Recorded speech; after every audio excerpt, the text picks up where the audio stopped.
Doctor सुलेरी sir, ये जो बात की है डॉक्टर साहब ने कि ये इतना तजुर्बा हमारा अच्छा नहीं रहा, सर आप इत्तेफाक करेंगे इससे?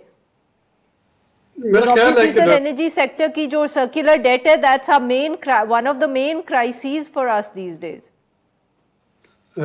यकीनन इसमें कॉम्प्लिकेशंस है, और मैंने इसीलिए कहा था कि इस वक्त लो हैंगिंग फ्रूट जो है वो पीआईए ही है।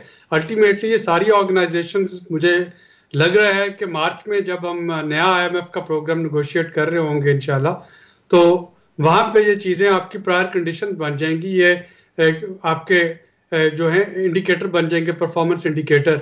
और ये हर प्रोग्राम में बात होती रही प्राइवेटाइजेशन की, लेकिन अब बहुत लंबा अरसा ये नहीं चल सकता। यानी आप मैग्नीट्यूड देखें ना, 340 अरब रुपए टोटल इस वक्त बेनज़ीर इनकम सपोर्ट प्रोग्राम का, जो कि पूरे पाकिस्तान में मुख्तलिफ मनसूबे चलाए हुए हैं आपके जो फाइनेंशियली जो लोग वेल ऑफ नहीं उनके लिए। तो 340 अरब रुपए साल का बजट है उनका। और अगर आप सिर्फ इन लॉसेस को ही देखें, डिस्कोस के लॉसेस को देखें, पीआईए के लॉसेस को, स्टील मिल के लॉसेस को, और जो उनके कर्जे हैं उनको देखें, तो यह रकम में इसमें तो आप कई बिस्प जो हैं वो चला सकते हैं, या इसका बिस्प की आउटरीच को कई गुना ज़्यादा बढ़ा सकते हैं।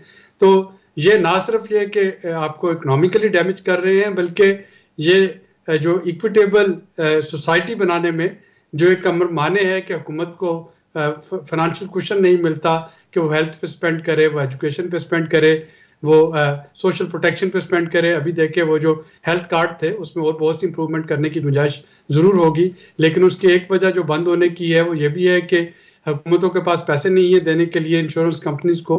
तो आप उसको टारगेटेड जो हमें रिलीफ देने हैं उसके लिए ये रकम इस्तेमाल हो सकती है, बशर्त ये कि इस जो जो बगैर पेंदे वाला जो बर्तन है इसमें हम पानी डालने से अब गुरेज करें और इनको डिस्पोज ऑफ करें।